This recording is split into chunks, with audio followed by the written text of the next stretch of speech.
Karthigai Deepa fans எல்லாருக்குமே இன்றைக்கி வணக்கங்க. இந்த வீடியோவில் நம்ம இன்றைக்கி பார்க்க போகிற அப்டேட் என்ன அப்படின்னு பார்த்தீங்கன்னா, நம்மளுடைய கார்த்திகை தீபம் சீரியலில் என்ன ப்ரமோலி ஆகியிருக்கு அப்படின்னு பார்த்தீங்கன்னா, நம்ம நாச்சியாரை எப்படியாவது காப்பாற்றணும் அப்படின்னு சொல்லி தீபா ரொம்ப போராடுறாங்கன்னு சொல்லலாங்க. ரொம்பவே ஒரு கிரிட்டிக்கலான ஸ்டேஜில் தான் இருக்காங்க நாச்சியார். ஸோ நாச்சியாரை எப்படியாவது காப்பாற்றணும், ஏதாவது பரிகாரம் பண்ணியாவது காப்பாற்றணும், இல்லை தன்னோட உசுரை கொடுத்தாவது அத்தையை காப்பாற்றணும் அப்படின்னு தீபா ஒரு பக்கம் ஓடிக்கிட்டு இருக்காங்க. அந்த பீப்பாயில் தீபாவை இறக்கி எப்படியாவது அவளை ஆற்றோடு அடிச்சுட்டு போய் வச்சிடலாம் அப்படின்னு சொல்லி அந்த ரம்யா பிளான் பண்ணாங்க. பட் அது சொதப்பிருச்சு. கடைசியில் ரம்யா தான் அந்த பீப்பாயில் அவங்கள அடைச்சி வச்சு ரம்யாவை ஆற்றோடு அனுப்பிட்டாங்க தீபா.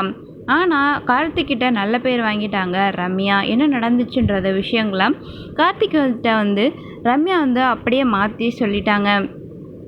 அதுக்கப்புறம் கார்த்திக் ஏன் தீபா இப்படி ஒரு ரிஸ்க்கான பரிகாரத்தை நீ பண்ண போகிற அப்படின்னு சொல்லி கேட்குறாங்க. எனக்கு என்ன பண்ணுறதுன்னே தெரியலங்க, அத்தைக்காக என் உசுரை கொடுக்கவும் நான் தயாராக தான் இருக்கேன் அப்படின்னு சொல்கிறாங்க.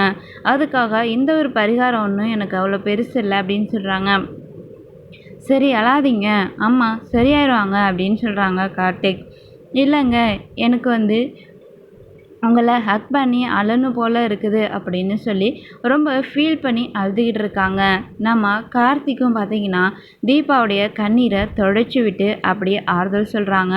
காரில் போயிட்டுருக்கும் போதே அது ரொம்ப பயங்கரமான ரொம்ப எமோஷ்னலான ஒரு சீனாக இருந்துச்சு. இன்றைக்கி பார்த்திங்கன்னா நம்ம தீபா ஹாஸ்பிட்டலுக்கு போகாமல் நேராக ஒரு கோயிலுக்கு போகிறாங்க. அங்கே போயிட்டு தீபா அவங்களுக்காக விளக்கேற்றி சாமி கும்பிட்றாங்க. அந்த ஒரு கோவில்லையே அம்மன் கோயிலில் விளக்கெல்லாம் ஏற்றி வச்சுட்டு அதுக்கப்புறம் நாச்சியாருக்காக அங்கே ஒரு பாட்டும் பாடுறாங்க, சாமி பாட்டு. அது ரொம்ப எமோஷனலான ஒரு பாட்டை தான் பாடுறாங்க. இந்த பக்கம் ஹாஸ்பிட்டலில் பார்த்திங்கன்னா தீபாவுக்கு அப்போது, அதாவது நாச்சியாருக்கு அப்போது அந்த பாட்டு அவங்களோட காதில் ஒழிச்சிட்ருக்கு. ஸோ அப்போ இந்த பாட்டை கேட்டு அவங்க கண் கலங்கி அப்படியே கண்ணீர் விட்டுட்ருக்காங்க. அவங்களுடைய கண்ணிலேருந்து வரக்கூடிய கண்ணீரை அப்படியே காட்டியிருந்தாங்க. இன்னொரு பக்கம் அவங்களுடைய கை அசைவுகள் இருந்தது.